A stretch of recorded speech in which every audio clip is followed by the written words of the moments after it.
If the moon was completely untouched before 1969, how did NASA know exactly where to land without ever testing the ground? They told us it was the greatest leap for mankind, right? But think about it. If no one had ever stepped on it, no probe ever truly tested its surface before, how do you know the first landing wouldn't sink the ship into dust or hit a hidden crater, or worse, bounce off? They said the surface might be as soft as flour, yet somehow they nailed the exact landing spot from 250,000 miles away.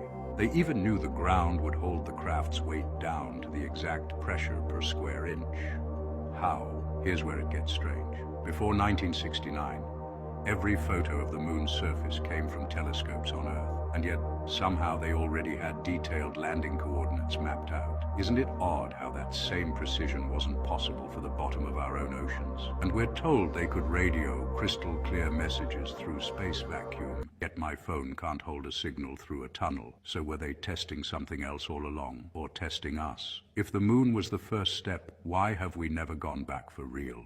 Why are the original tapes, data, and flight paths conveniently lost? And if they could land there without testing the ground first, what else did they already know about that place? The more you dig, the more it feels less like science and more like a storyboard. Because maybe, just maybe, the moon wasn't as far as we were told.